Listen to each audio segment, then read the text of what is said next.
इन सब जर्नीज में आपकी कितनी मेहनत रही, आपने क्या क्या प्रिपरेशन करी? I seek someone who was professional in training, and I took training for how to walk, how to present yourself, for the talent round, how to dress up. So I prepared very well for all those rounds. इस बीच में मुझे plantar fasciitis हो गया. अभी ऐसा कुछ हुआ है कि कुछ उन्होंने ऐसा दिया और आपको ऐसा लगा नहीं ये तो मैं नहीं पहन सकती?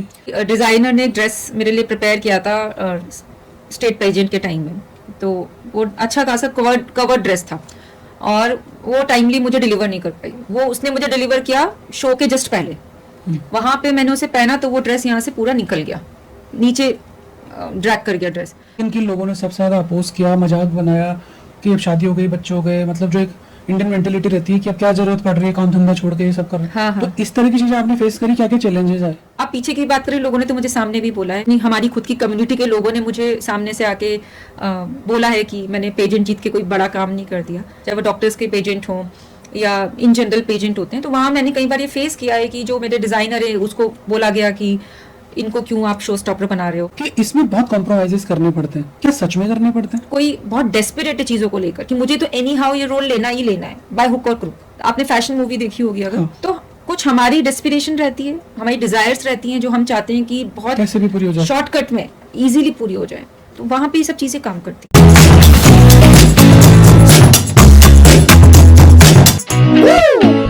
तो मैम सबसे पहले मुझे ये बताइए कि डेंटिस्ट आप हैं, आप मिसेज एशिया इंटरनेशनल रह चुके हैं, मिसेज इंडिया इंटरनेशनल रह चुकी हैं, तो एक बीइंग ए डॉक्टर आपको, मतलब डॉक्टर्स को मैंने इस तरह से एक्सप्लोर करते हुए नहीं देखा, आप इस तरफ कैसे मुड़े? मैं जर्नी आपको स्टार्ट करती हूँ. तो स्कूल टाइम से मुझे बताना पड़ेगा.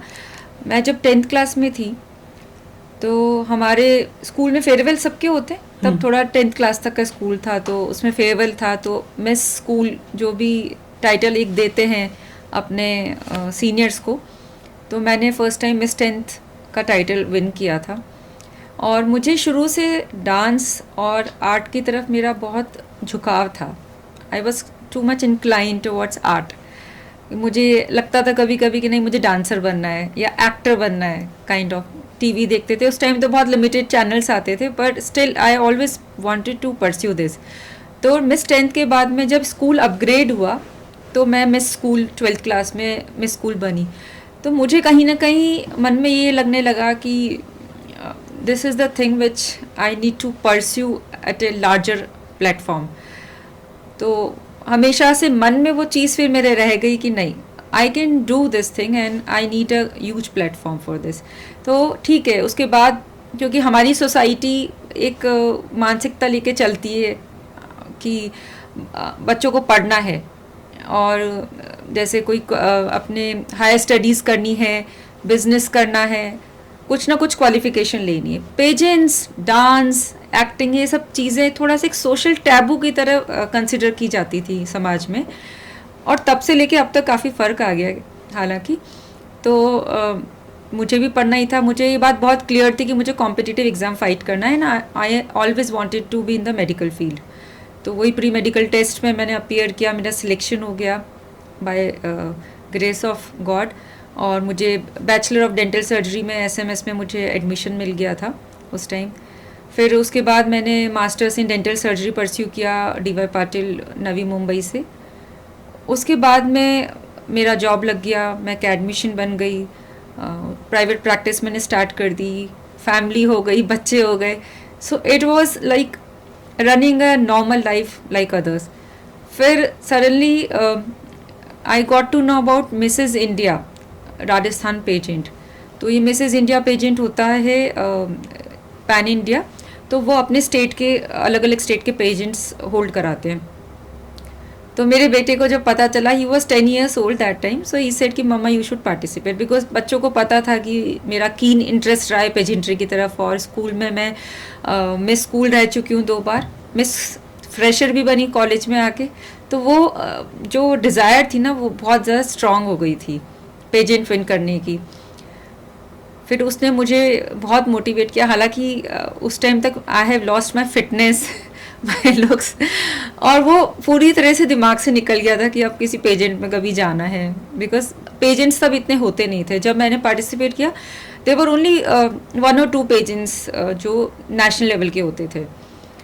तो उसने बहुत मोटिवेट किया, फोर्सफुली उसने मेरा फॉर्म फिल कराया, and that is how I came into this pageantry world. That was my journey. I started from being Mrs. India Rajasthan to Mrs. India and then Mrs. Asia International in 2018. इन सब journeys में आपकी कितनी मेहनत रही, आपने क्या क्या preparation करी?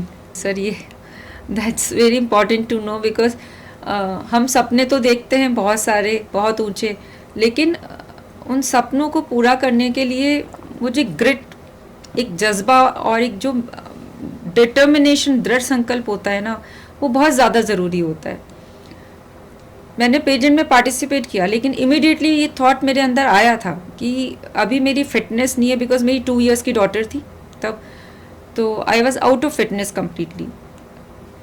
आपको स्टेज पे प्रेजेंट होने के लिए you need to have special kind of presentation, you need to be well versed with the public speaking, talent rounds होते हैं, ड्रेसअप होता है, and there are so many rounds which you have to fight for the competition. So मैंने trainer hire किया sir. I seek someone who was professional in training, and I took training for how to walk, how to present yourself, for the talent round, how to dress up. So I prepared very well for all those rounds. So Mrs. India Rajasthan में I did not get much time that time. कुछ ही महीने थे, I think 1 या 2 महीने मेरे हाथ में थे जब मुझे उसको प्रेजेंट करना था। इस बीच में मुझे प्लांटर फसाइटिस हो गया। Okay. और प्लांटर फसाइटिस भी ऐसे हुआ कि मैंने फर्स्ट टाइम मैराथन रन करी थी 2 महीने पहले, दिसंबर में I participated in a marathon. That was my first marathon of 10 kilometres. So I was not into practice.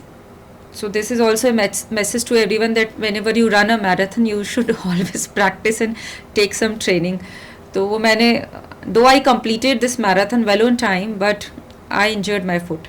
So plantar fasciitis हो गया, and being a doctor you know how painful condition it is.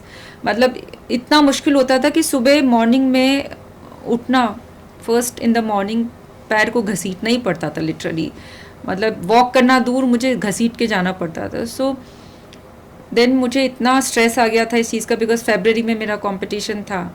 I was not even able to walk with a simple footwear and I had to wear heels. तो कैसे करेंगे, but gradually I came over with this thing also. I took help from a physiotherapist. She was a very good physiotherapist. मैंने 2 months में इतनी strength तो gain कर ली कि I could walk properly. फिर उसके बाद मैं stage पे 3 hours for the question answer round, फिर all those rounds I had to be there on stage with a 3-inch का heel. So that was very very painful. Though I was standing there with confidence and smile on my face, but I could only know how much pain I bore that time.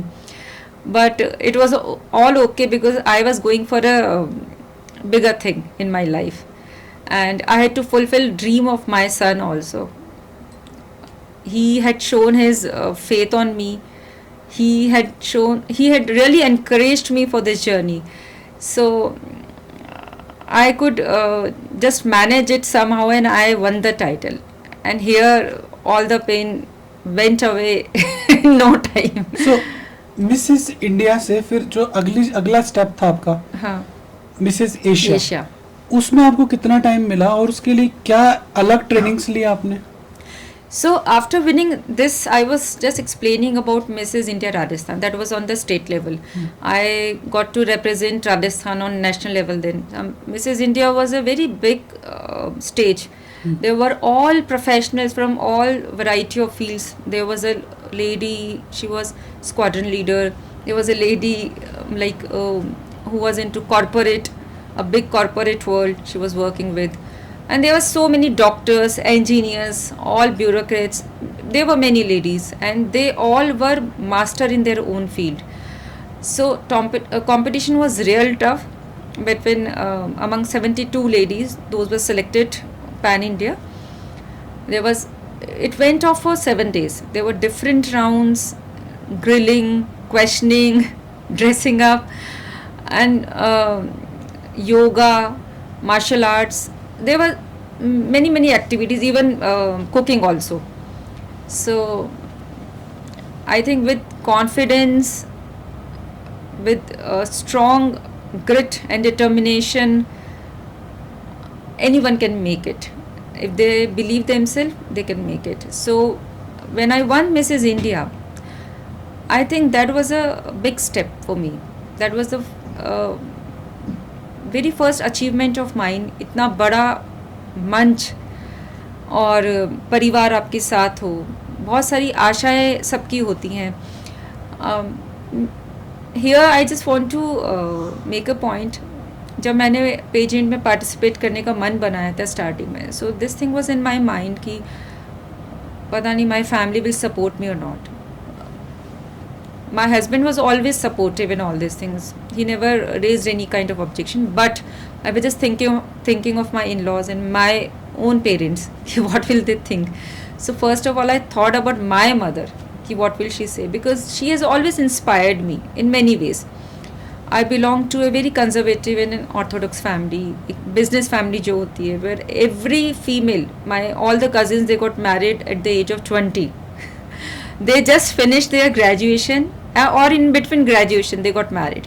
It is me and my sister who got this privilege to study and fought competitive exams. My elder sister is also dentist. She was the first one from my family who graduated in medical field.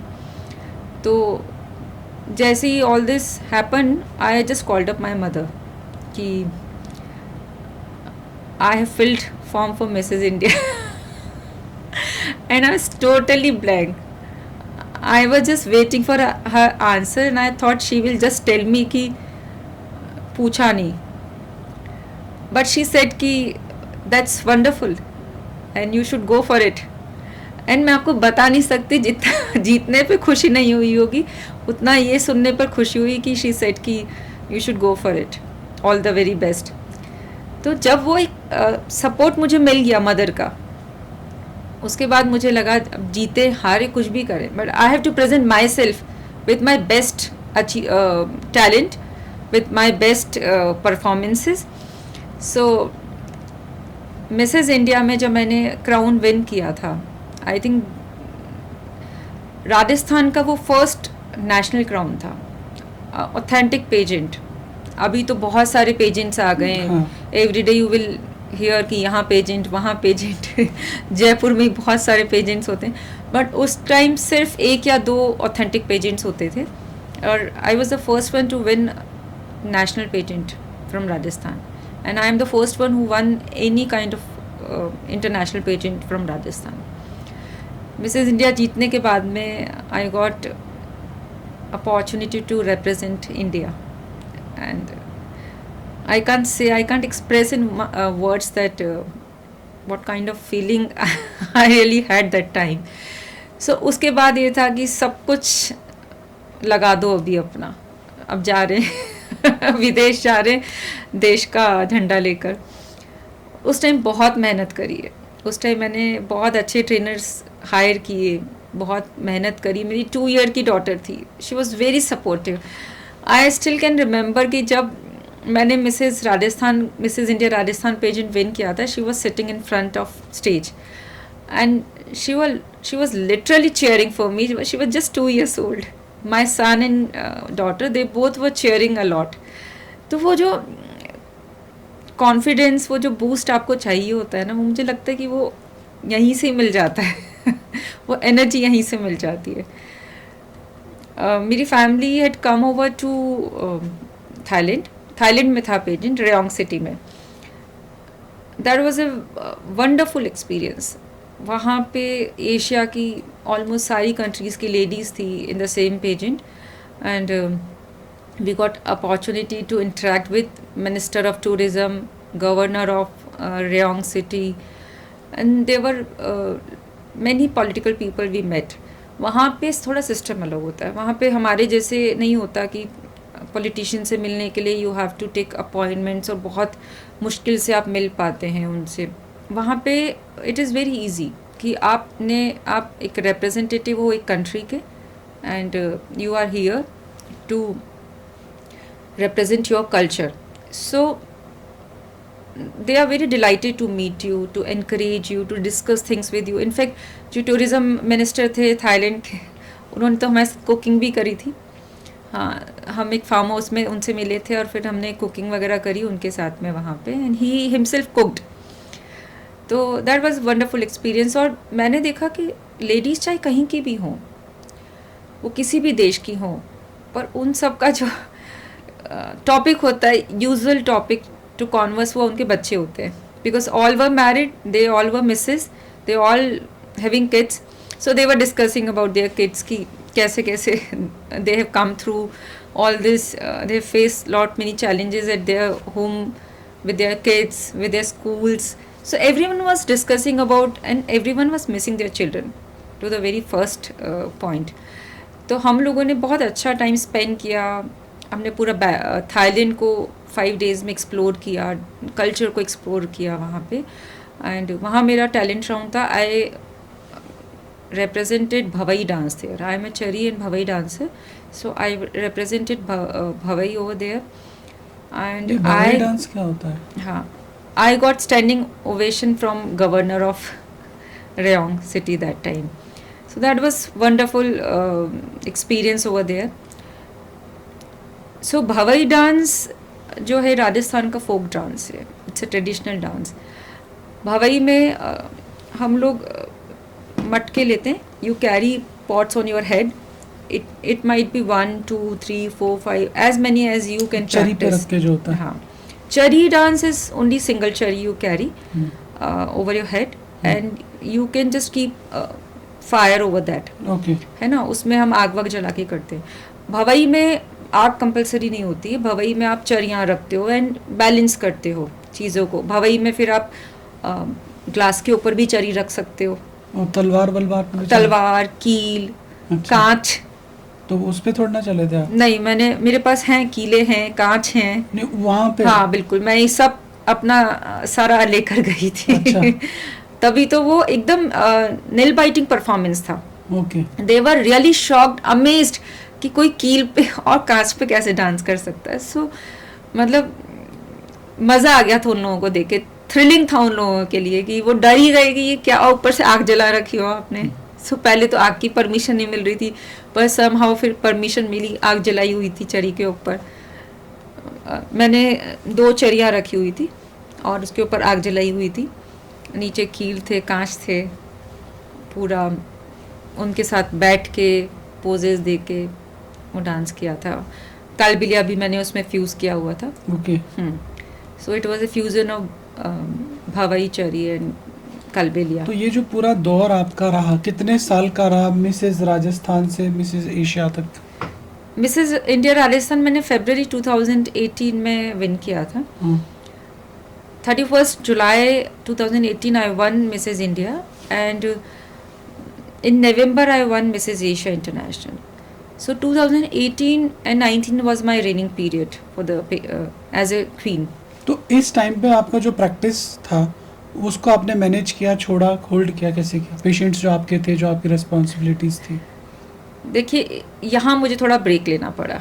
I won't lie about that, because when you have to practise something which is just different from your usual things, so you have to dedicate a lot of time in that.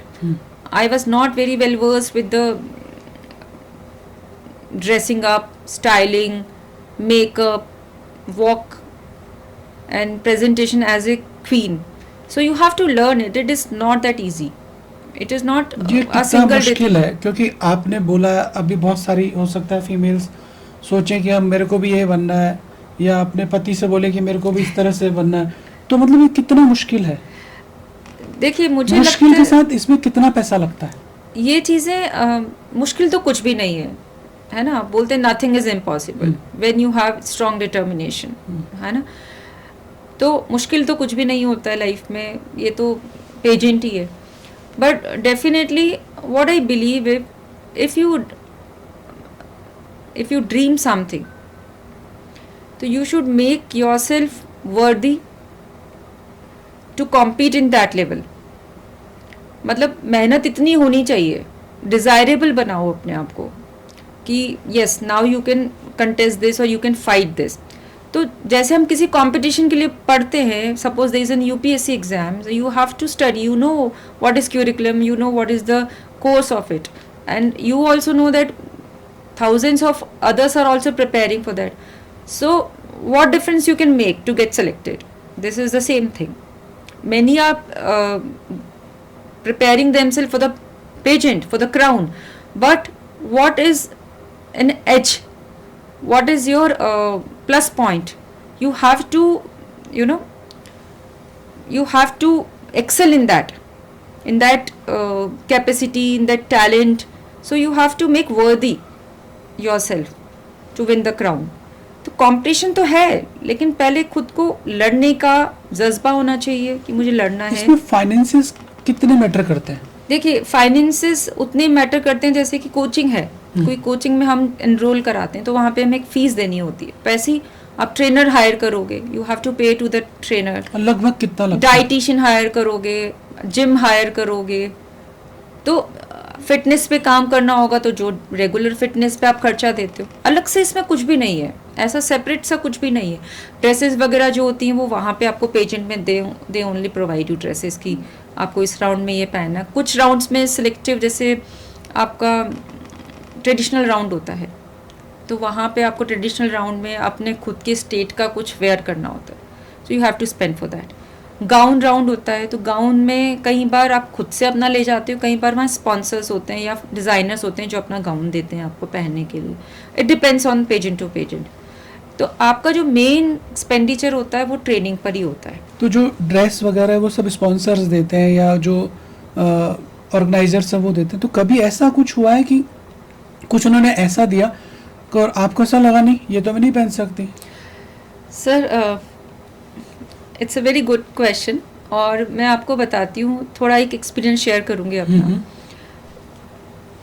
ये industry, pageant industry जितनी charming दिखती है, attractive दिखती है, glamour दिखता है और ऐसा लगता है कि बस जाओ और क्राउन पहन लो, इतना इजी नहीं है। डिज़ाइनर्स बहुत डिफरेंट हो जाते हैं। जैसे बीइंग अ डॉक्टर, मैं एक डॉक्टर हूँ, मेरा इंटरेक्शन एक डिज़ाइनर से होता है तो बहुत वो एक डिफरेंट कम्युनिटी हो गई डिज़ाइनर्स की। मैंने चीटिंग भी बहुत फेस करी है इस फील्ड में। मैंने जब मेरा when I one the crown, जब मैंने क्राउन जीत के मैं आई थी, तो किसी के कहने से, एक बहुत क्लोज नोन के कहने से हमने बहुत अच्छा पीआर हायर किया था, और जो कि बोलते हैं देश का एक बड़ा नामी पीआर था। उसको हमने हायर किया, उसने फ़ी ली, जो ली एडवांस में उसको हमने कुछ पेमेंट किया, पर उस पीआर ने पीआर करने की जगह जो मतलब पैसे का मिसयूज़ ही हुआ, उसको पीआर नहीं हो पाई मेरी, आप ये समझें, उसने चीट कर दिया, उसने पीआर नहीं की। तो इस इंडस्ट्री में धोखे भी बहुत हैं, चीटिंग बहुत है, आपको बहुत अलर्ट अवेयर रहना होता है चीज़ों के लिए। डिज़ाइनर होते हैं, वो आपको पहले बोल देते हैं कि भाई ठीक है, ये ड्रेसेस आपको हम शो में पहनने के लिए आप जाएं, आप हमें टैग करें और हम आपको ये दे रहे हैं, तो वो अपनी पब्लिसिटी के लिए देते हैं। बट समा वो देने के बाद आपको कभी कभी चार्ज करते हैं, दे फोर्स यू टू पे, और वो अच्छा खासा मोटा अमाउंट, हाँ वो मोटा अमाउंट ले लेते हैं और आपसे पूरे टैक्स लेते हैं। आप क्राउन विन कर लेते हो, उसके बाद में वो उस क्राउन की फोटो भी डाल देंगे आपकी ड्रेस में, पूरी पब्लिसिटी आपके थ्रू मिल जाएगी उनको, और उसके बाद वो पैसे भी ले लेते हैं। नहीं होता क्या, या सिर्फ मुझे यही मैं बोल रही हूँ सर कि ये सब चीज़ें नए नए होते हो, आपको पता नहीं होता इन सब चीज़ों के बारे में। तो यहाँ पे इसी तरीके से ये इंडस्ट्री में बहुत धोखा और चीटिंग भी होती है। और जैसे कि हम तो डॉक्टर हैं, अब हमारे यहाँ तो एकदम क्लियर काम है, पेशेंट आएगा, पेमेंट करेगा, काम कराएगा, जो भी एक टर्म्स कंडीशंस हमारी रहती हैं। तो ये इस तरीके से हिडन कुछ भी नहीं रहता है हमारा। पर ये इंडस्ट्री जितना ग्लिटरी दिखती है, उतना पीछे अंधेरा भी है, डार्कनेस भी है। मैं ये पूछ रहा था कि जैसे आपको उस वक्त कोई ऐसा ड्रेस मिला जिसको आपने कहा नहीं मैं नहीं पहन सकती इसको, ये मेरी फैमिली देखेगी। अच्छा, हाँ मुझे एक ऐसा ड्रेस मिला था, तो मेरे साथ ऐसे 2-3 बार हुआ एक्चुअली। मेरी डिज़ाइनर ने एक ड्रेस मेरे लिए प्रिपेयर किया था स्टेट पेजेंट के टाइम में, तो वो अच्छा खासा कवर्ड ड्रेस था और वो टाइमली मुझे डिलीवर नहीं कर पाई। वो उसने मुझे डिलीवर किया शो के जस्ट पहले। वहाँ पे मैंने उसे पहना तो वो ड्रेस यहाँ से पूरा निकल गया, नीचे ड्रैग कर गया ड्रेस।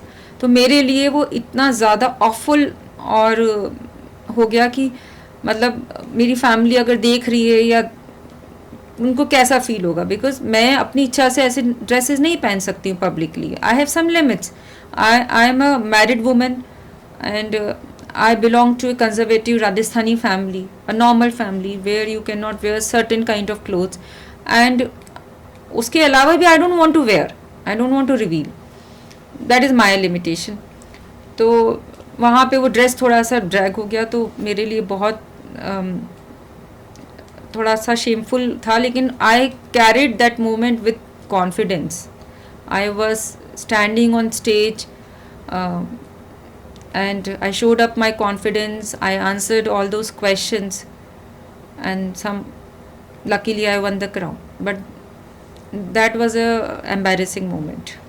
आपने शुरू में बताया कि जब आप गए थे 2018 में, तब बहुत लिमिटेड इस तरह के पेजेंट्स हुआ करते थे और अब हर महीने कुछ हो जाता है।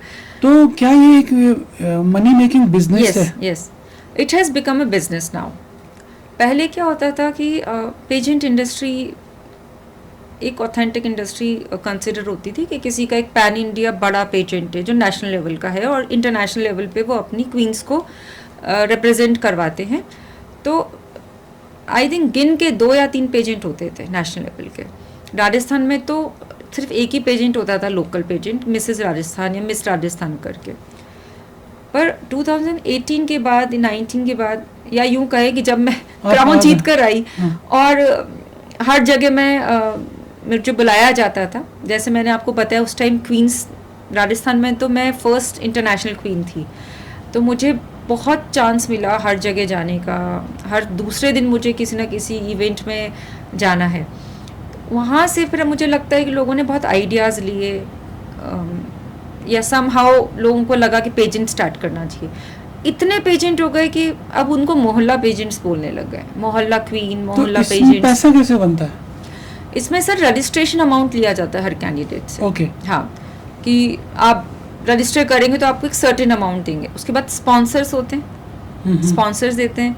कोई ज्वेलरी स्पॉन्सर करेगा, कोई ड्रेस स्पॉन्सर करेगा, कोई डिज़ाइनर बोलेगा कि मेरी ड्रेसेस डिस्प्ले कराओ, उसका स्पॉन्सरशिप होगा, वेन्यू का होगा। So this is how it has become a business. Mrs India या मिसेस एशिया या मिसेस राजस्थान, और इसी चीज को हम मिस में कन्वर्ट करें, मिस इंडिया, मिस एशिया, इन दोनों के अंदर किस लेवल का डिफरेंस होता है? सर बहुत अच्छा क्वेश्चन है ये भी, और बहुत डिफरेंस होता है। रीज़न बिहाइंड, आप मिस होते हो तो आप छोटे होते हो, आपकी एज 18+, ज़्यादा से ज़्यादा मुझे लगता है 25-26 तक है। आप इनएक्सपीरियंस्ड होते हो, बहुत एक्सपीरियंस तजुर्बा आपको नहीं होता लाइफ का, चीज़ों का, कि लोग कैसे होते हैं, अवेयरनेस नहीं होती है। तो मिसेस बनने के बाद आपके पास एक एक्सपीरियंस आप एक एज के साथ गेन कर चुके होते हैं। यूजुअली मिसेस में 30+ लेडीज़ आएंगी जो मैरिड है, और उनको मैरिड लेडीज़ का है तो डेफिनेटली ससुराल का एक बड़ा एक्सपीरियंस होता है, कैसे हैंडल करना है चीज़ों को, और आप एक घर से दूसरे घर चले जाते हो तो तजुर्बा आता है चीज़ों का। इसमें कोई एज लिमिट होता है? Yes, there is a age limit. कितना? मिसेस में तो you have to start with the as soon as you get married. जैसे ही मतलब शादी हो गई, you are eligible to participate in Mrs pageant. I think Miss का कोई एज लिमिट होता होगा, अपर एज लिमिट। हाँ, मेरे को लगता है क्योंकि 18+ तो लोअर एज लिमिट होता है, अपर का कोई एज लिमिट होता होगा, मुझे बहुत आइडिया नहीं है, वेरी करता है पेजेंट टू पेजेंट ये चीज़ें भी। बट डेफिनेटली मिस जो होती हैं वो गर्ल्स होती हैं, गर्ल्स की बॉडी अलग होती है, they have different kind of physical structure.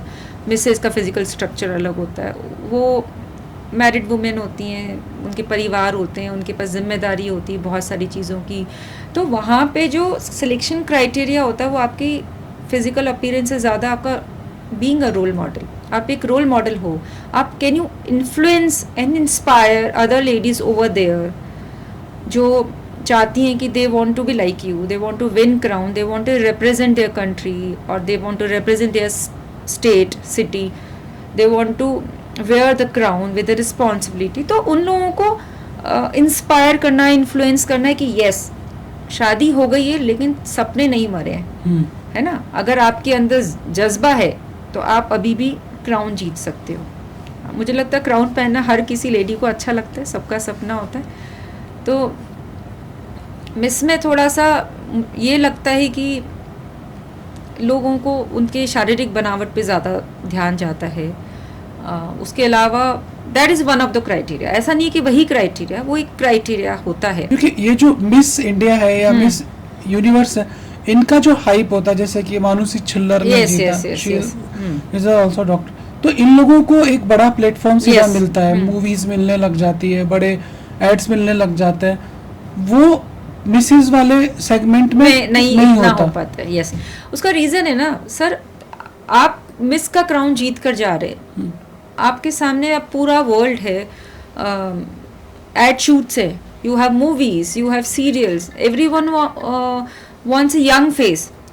TV industry, glamour industry में क्या है कि आप जितने यंग हो, है ना, उतना you can earn out of glamour world. भाई एक उसकी एक एज लिमिट है कि जब आपकी एजिंग दिखने लग जाएगी तो आपको सर्टेन काइंड ऑफ प्रोजेक्ट्स मिलना बंद हो जाएंगे। जब आप यंग हो तो आपको प्रोजेक्ट्स मिलेंगे। तो डेफिनेटली उस चीज़ का क्रेज़ हमेशा ज़्यादा रहता है। और मिसेस से पहले मिस पेजेंट स्टार्ट हुआ था, मिसेस पेजेंट इसके बाद स्टार्ट हुए हैं, है ना। वही मैं कह रही हूँ कि मिसेस में लेडीज़ पेजेंट विन करने के बाद इसको कितना परस्यू करती हैं वो बहुत इम्पॉर्टेंट है।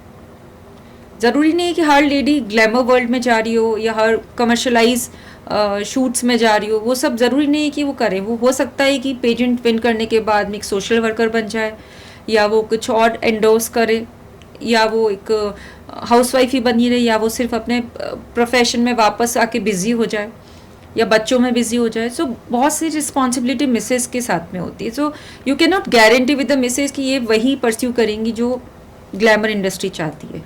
मिस में यस, जो मिस में पार्टिसिपेट करती है उनको एक टारगेट होता है लाइफ में, एक लक्ष्य होता है उनका कि हम पेजेंट विन करके इस इंडस्ट्री के में हम इजीली हमें रास्ता मिल जाएगा, एक्सेप्टेंस हो जाएगी इस इंडस्ट्री में हमारी, तो हम आगे इस पेजेंट्री के थ्रू हम लोग ग्लैमर वर्ल्ड में आराम से एंटर कर सकते हैं, टीवी शोज़ में जा सकते हैं, वेब सीरीज़ में जा सकते हैं, शूट्स में जा सकते हैं। आपको कभी ऑफर हुआ है सर? यस, पेजेंट विन करने के बाद टीवी सीरियल्स ऑफ़र हुए, शूट्स भी ऑफ़र हुए हैं, पर सबकी थोड़ी सी डिमांड अलग होती है। जैसे आपको सिटी से बाहर रहना है कुछ कुछ दिनों के लिए, आपको नहीं पता कितने दिनों के लिए रहना है, और डेफिनेटली टीवी सीरियल में आप जाओगे तो आपको जहाँ लोकेशन होगी वहाँ जाना पड़ेगा उसके लिए।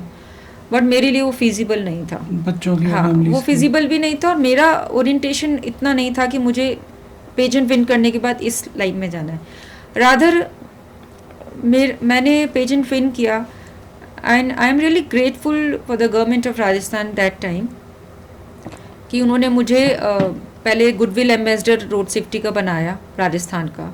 सो I could work with them. मैं राजस्थान रोडवेज़ के साथ में रोड सेफ्टी को लेकर हमने बहुत सारे सेमिनार्स, वर्कशॉप्स ऑर्गेनाइज़ किए, लोगों को अवेयर किया रोड सेफ्टी के रिलेटेड।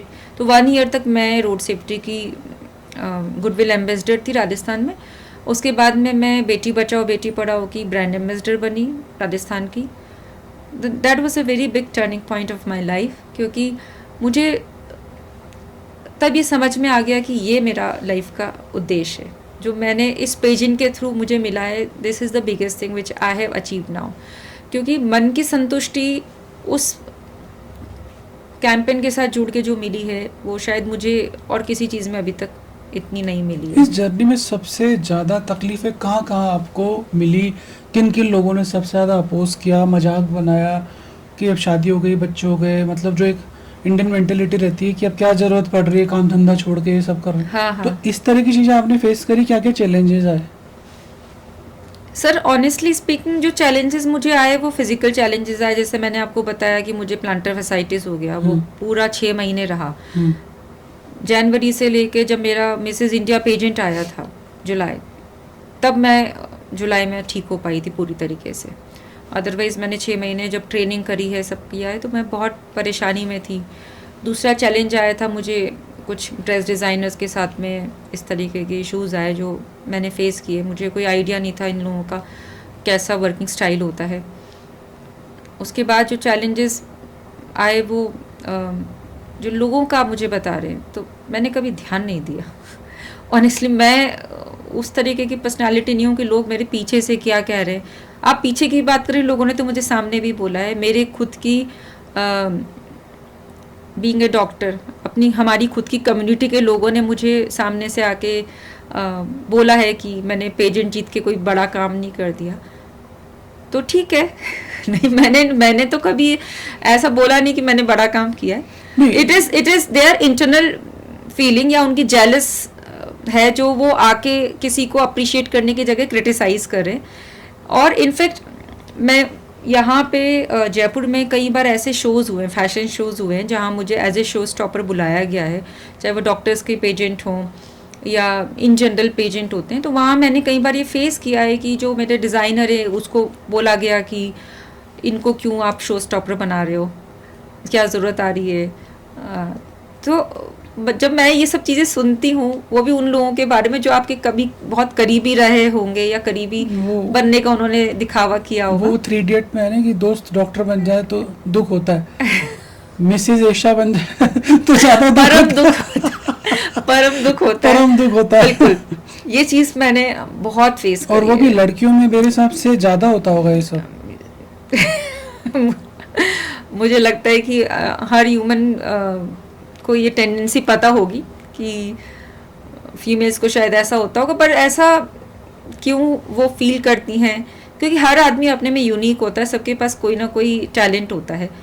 और अगर आपको लगता है कि आप उससे बेटर हो, उससे श्रेष्ठ हो आप, और ये क्यों बन गई, तो आप जाओ, आप अपना टैलेंट दिखाओ, आप पार्टिसिपेट करो और आप भी क्राउन लो। किसने मना किया है? बजाय दूसरे को, मतलब I am that kind of person कि मैं किसी को क्रिटिसाइज करूं और उससे जेलस करके खुद को अंदर से खुश करूं, उससे अच्छा है मैं वो पर्सन हूं जो चैलेंज लेके उसको एक्सेप्ट करके and I will go and get it. Unless I get it I keep trying. तो मेरा तो वही मानना है चीज़ों के बारे में। अच्छा, मैंने सुना ये जो इंडस्ट्री है इसके अंदर बहुत सारी अफवाहें हैं या सच्चाई है कि इसमें बहुत कॉम्प्रोमाइजेस करने पड़ते हैं। क्या सच में करने पड़ते हैं?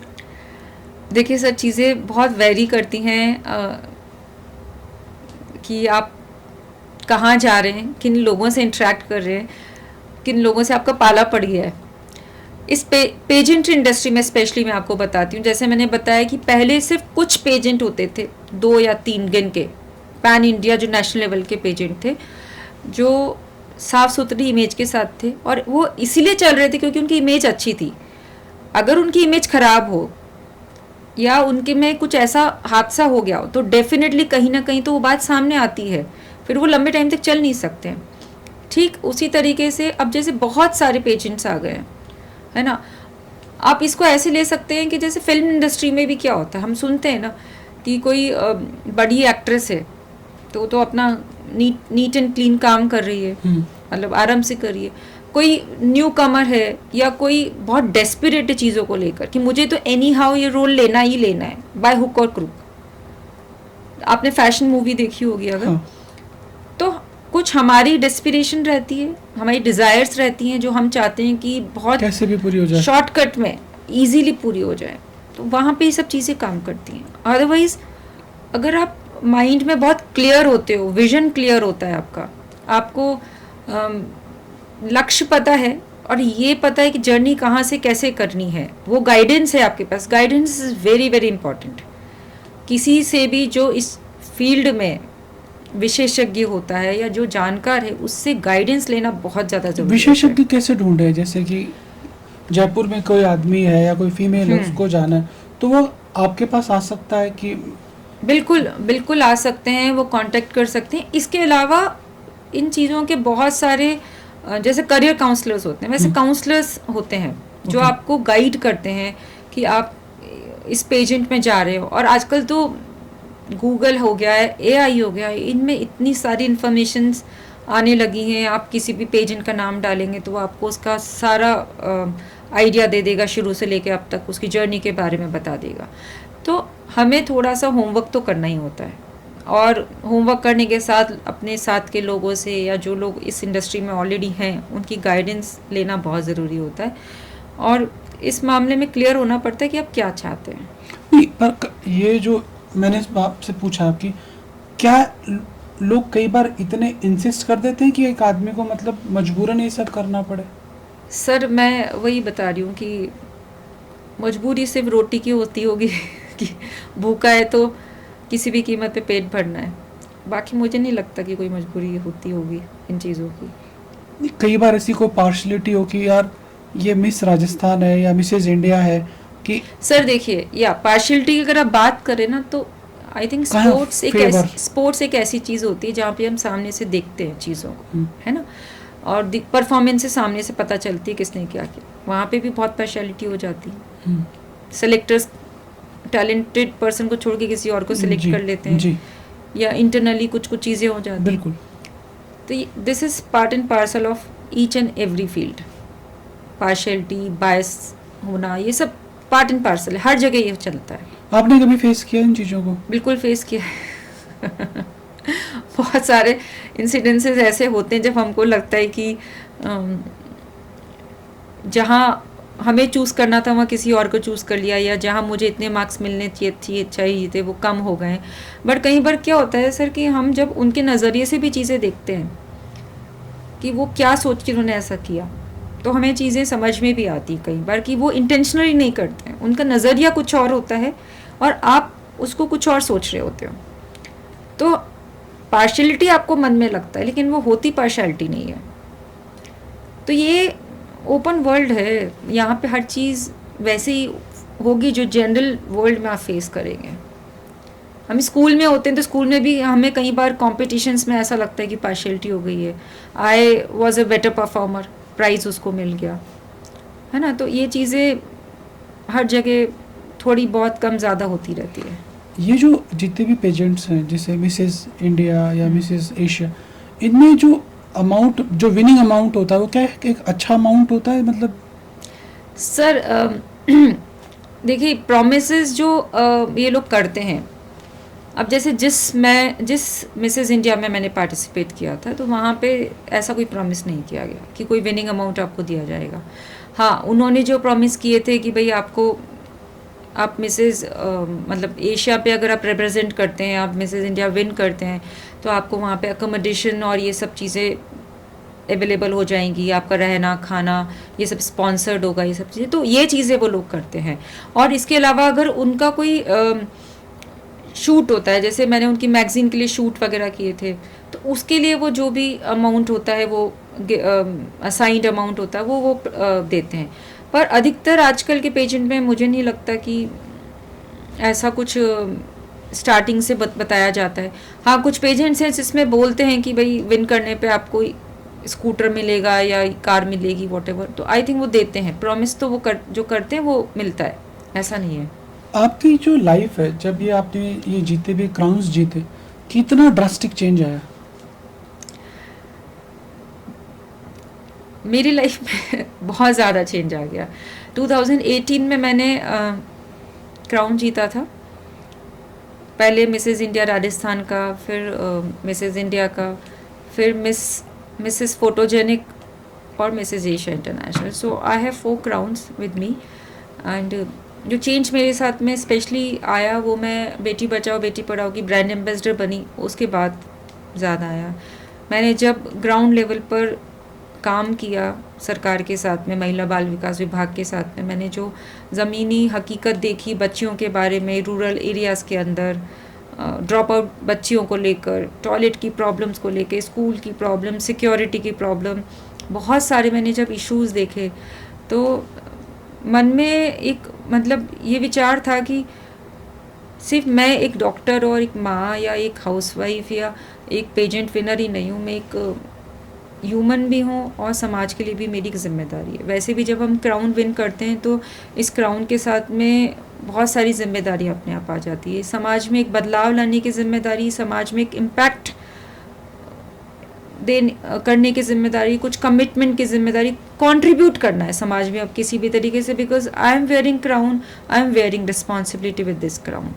वो वाली थॉट आपके मन में होनी चाहिए जब आप क्राउन विन करते हो। तो वो जो कंट्रीब्यूशन था मेरा, वहीं से कंट्रीब्यूशन जो स्टार्ट हुआ। So we have come with a spread smile foundation now. So एक मेरा खुद का फाउंडेशन है जो हम लोग उसमें अभी बेटियों के लिए स्पेशली काम कर रहे हैं। उसके अलावा हम ओरल हेल्थ के लिए काम कर रहे हैं, ओरल कैंसर के लिए अवेयरनेस प्रोग्राम्स करते हैं, ओरल हेल्थ चेकअप कैंप्स करते हैं, स्कूल डेंटल हेल्थ प्रोग्राम्स हम उसके अंदर करते हैं। तो मुझे लगता है हम सब की कहीं ना कहीं एक जिम्मेदारी होती है। अगर हम उस एक छोटी सी जिम्मेदारी को अपना बनाएंगे ना, तो बहुत जल्दी चीज़ें जो है सबके लिए अलाइन होती जाएंगी। तो एक डेंटिस्ट भी है, एक मिसेज एशिया का क्राउन भी लेके घूम रहे हैं। तो कभी कोई ऐसा आदमी है कि मुझे मैडम से इलाज करवाना है?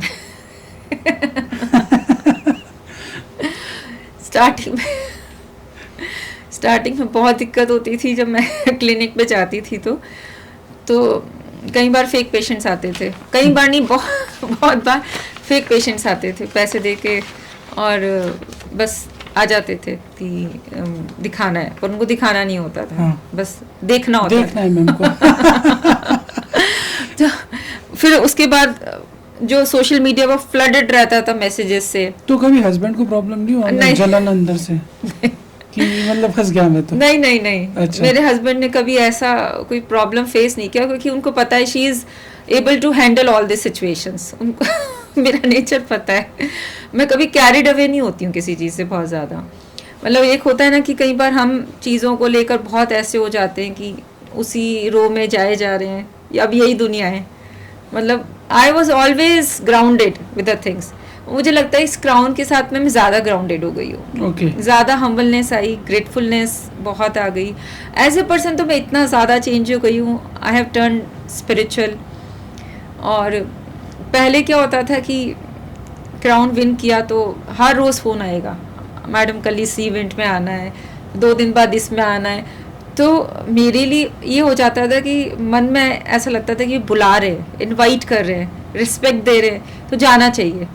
चाहे ये नहीं पता है कहाँ जाना है, मतलब कौन बुला रहा है, पर जाना चाहिए क्योंकि कोई प्यार से बुला रहा है, सम्मान से बुला रहा है। तो मैं आपको बता रही हूँ, एक हफ्ते में 4-4 बार मुझे I have to get up, I have to dress up and I have to go. My daughter was only 2 years old, 2.5 years old। बेटा भी मेरा छोटा ही था। दोनों को मेड के भरोसे छोड़ के जाना साल भर तक ही चलता रहा। बस लकीली कोविड आ गया। अच्छा। वहाँ एक ब्रेक लग गया इस चीज़ के ऊपर। उस कोविड ने मतलब that change me as a person inside out. I got into spiritualism और वहाँ मुझे बहुत सेल्फ रियलाइजेशन स्टार्ट हो गए कि हम what is the purpose of my life, why I am here, what is my limitation, मुझे जाने से पहले क्या क्या चीज़ें करनी है और क्या बैगेज अपना लेकर जाना है। I started reading scriptures, gaining knowledge about the other world. थोड़ा सा मैं कृष्ण जी की तरफ काफ़ी इंक्लाइन हूँ और वो इंक्लिनेशन कोविड पीरियड में बहुत ज़्यादा बढ़ गया था, क्योंकि मुझे लगता है उस टाइम हर कोई प्रभु की शरण में ही था। तो डेफिनेटली उस टाइम में ज़्यादा हुआ।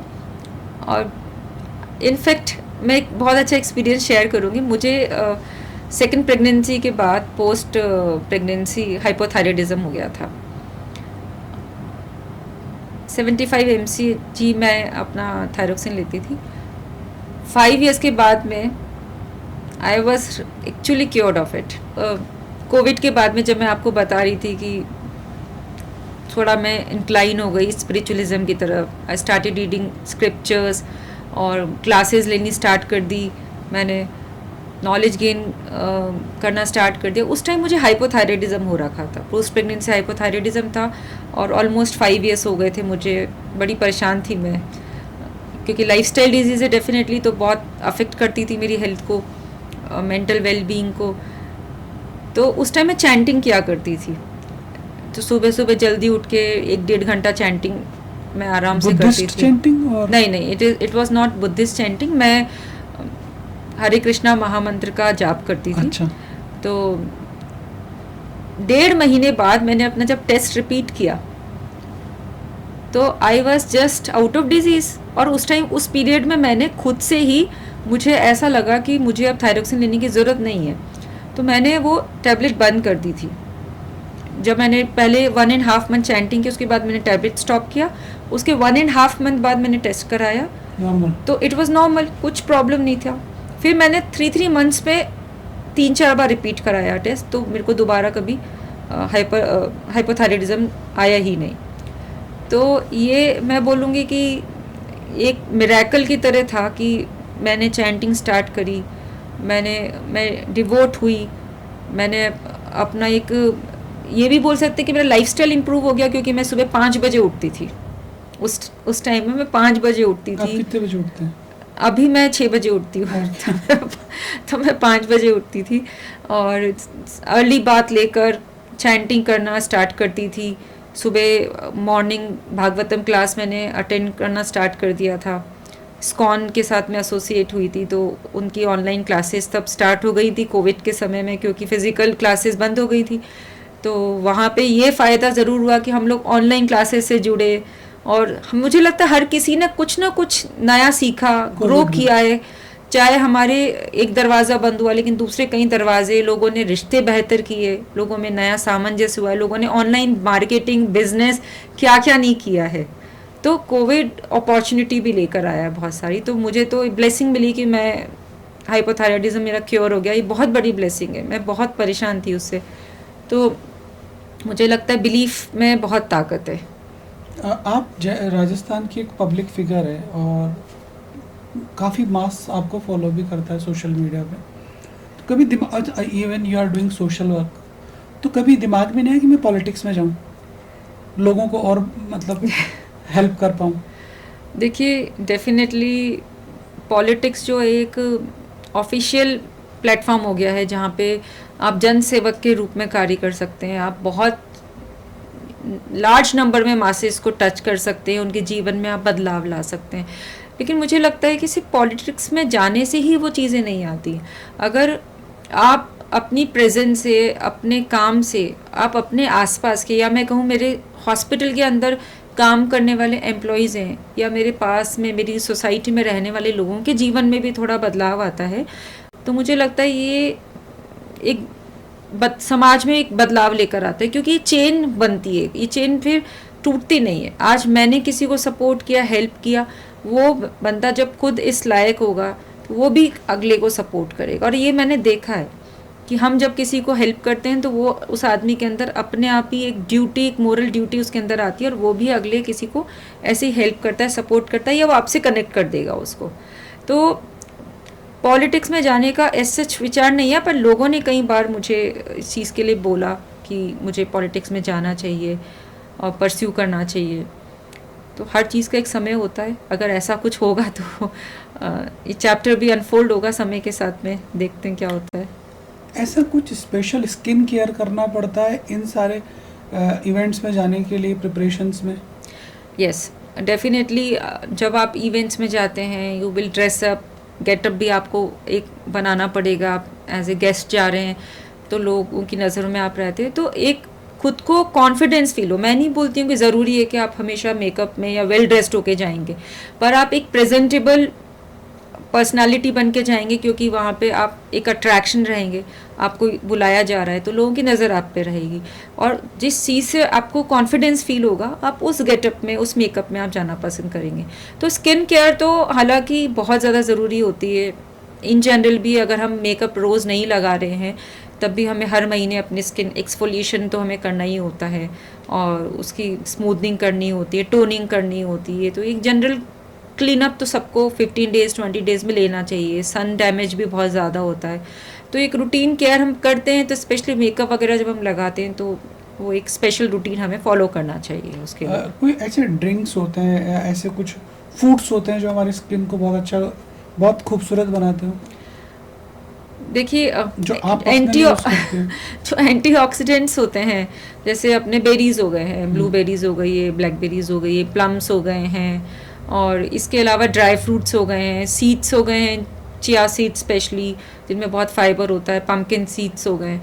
तो ये एक ऐसी चीज़ें हैं जो कि लोग यूजुअली अवॉइड करते हैं लेना, या उनकी डेली रूटीन में चीज़ें नहीं शामिल होती। इनको हम बोल सकते हैं कि माइक्रो न्यूट्रिएंट्स इनसे मिलते हैं, जो हमें एक माइक्रो न्यूट्रिएंट्स की बॉडी में ज़रूरत होती है। मैक्रो तो हम ले लेते हैं, सप्लीमेंट्स ले लेते हैं, खाने में भी मिल जाते हैं।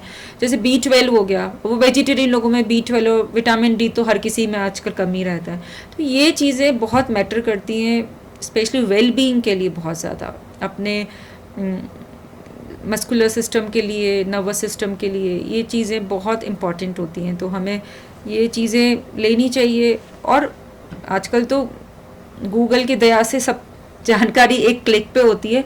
तो मुझे लगता है कि मैं किसी को पॉइंट आउट नहीं कर रही हूँ, लेकिन जैसे हम बहुत सारे लोग वेब सीरीज़ का एडिक्शन होता है, या जो भी चीज़ें कंटेंट उस पर देखते हैं, तो उसके अलावा थोड़ा टाइम देना चाहिए जहाँ पे हम अपने न्यूट्रिशन को, डाइट को, लाइफस्टाइल को, इन चीज़ों से रिलेटेड कंटेंट भी हम देखें, या एक्सरसाइज रिजीम अपना क्या होना चाहिए। आपका एक्सरसाइज रिजीम क्या रहता है?